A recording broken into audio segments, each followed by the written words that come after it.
Welcome to this explainer. What if I told you that the greatest American World Cup team you've never heard of played 96 years ago, and the guys on that team were bricklayers, miners, and immigrants who played in front of 2,000 people on a cow pasture in Uruguay? Right now, in June 2026, the U.S. men's national team just did something it hasn't done since that team in 1930. They won back-to-back World Cup matches. They topped their group, and on July 6th, they'll walk out in Seattle to face Belgium in the round of 16. The country is waking up to soccer again. Stadiums are sold out, ESPN is leading with highlights, and Mauricio Pochettino, an Argentine coach with no U.S. passport, is the first foreign manager to get this team to the knockout since 2002. But here's the thing nobody's telling you. This moment didn't come out of nowhere. It's a direct echo of a forgotten team, a forgotten tournament, and a forgotten America. A country that didn't care about soccer, that saw the World Cup as a joke, and that sent a group of working-class immigrants to South America with no money, no training staff, and no expectations. And they almost changed everything. This is the story of the 1930 U.S. World Cup team, why their run matters more now than ever, and how the history of soccer in America explains why we're seeing what we're seeing in 2026. Stick around, because by the end of this, you'll see the U.S. team on the field this summer completely differently. And you'll understand why the next 2 weeks could be the most important moment for American soccer since the sport was invented. Okay, let's dive into this. Take a wild guess. The U.S. team just topped their group, right? They beat Mexico 2-0 and they beat Australia 1-0. The American sports media is treating this like some unprecedented, massive breakthrough. But when was the absolute last time the U.S. won consecutive World Cup matches? 96. It was exactly 96 years ago. Just think about that for a second. The last time the United States pulled off back-to-back wins on the world's biggest stage was nearly a century ago. We're not talking about the modern era of sports science and multi-million-dollar contracts. We're talking about 1930, in a completely different world. Part 1, the 2026 hype and the forgotten echo. Right now, literally all eyes are on July 6th, 2026. The USA will walk out in Seattle to face Belgium in the round of 16, and the stakes are absolutely monumental. But to truly grasp what it means for these players to step onto that pitch, we have to rewind the clock. We have to understand the foundation they're standing on, which means going all the way back to 1930. Part 2, the working class heroes. The year is 1930.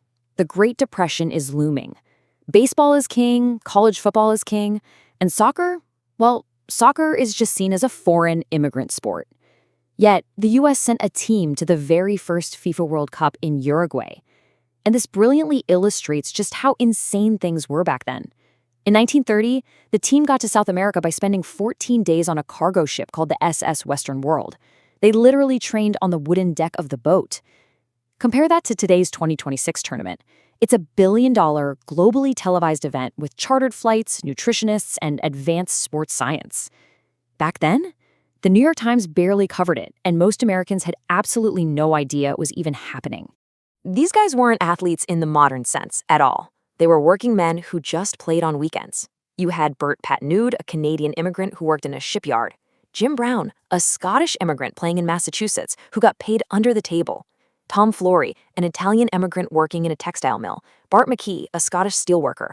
There was no Major League Soccer. There was no youth academy system. These guys actually took time off from their grueling day jobs to represent a country that barely even noticed them.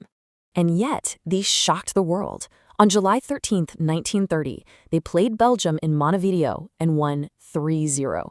Bart McGee scored the first ever American World Cup goal. 3 days later, they beat Paraguay 3-0. They made the semifinals of the very first World Cup. But then, unfortunately, they met Argentina in the semis.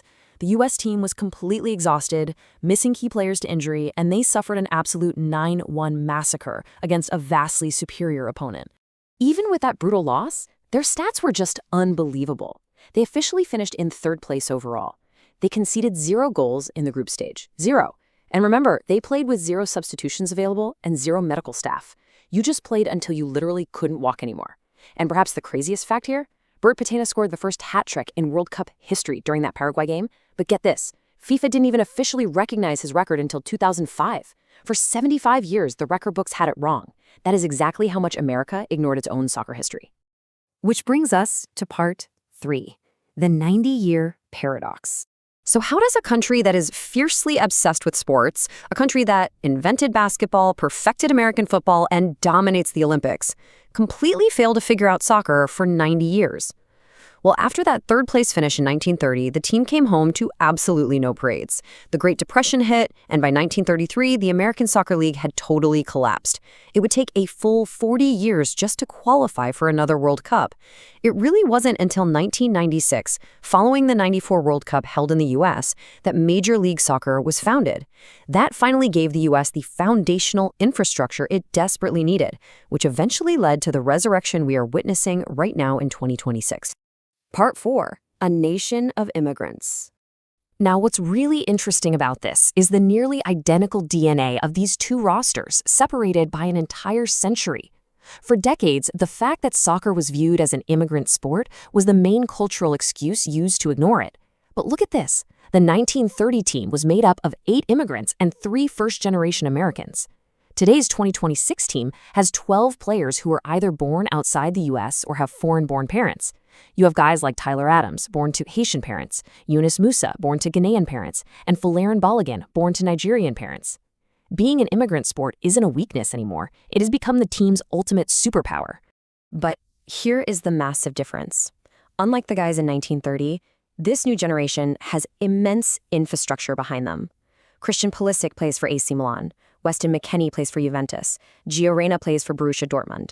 These guys are the children of the post-MLS era. They grew up watching Landon Donovan and Clint Dempsey, actually believing it was possible to be American and elite at soccer.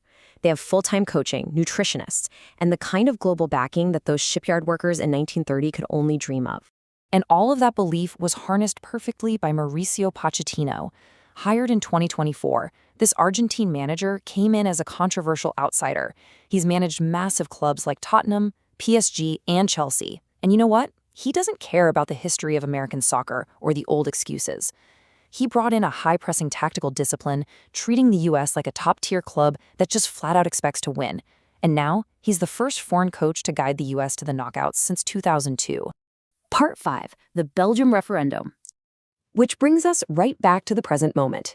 Consider this matchup. You have the USA, seeking their first quarterfinal appearance since 2002, playing with unprecedented speed, technical ability, and confidence. Standing in their way is Belgium, ranked 6th globally, boasting legends like Kevin De Bruyne and Romelu Lukaku, entirely produced by one of the finest youth systems in all of Europe. This isn't just a soccer match, guys. It is a referendum on 96 years of American soccer history. So the crucial point comes down to this idea. This is who we are. We're a country of immigrants, and when we play together, we're dangerous. If the U.S. beats Belgium, the narrative around American soccer changes forever. It proves, once and for all, that the working-class heroes of 1930 weren't a fluke. They were the foundation. I want to leave you with this final thought. Were the last 96 years a complete waste?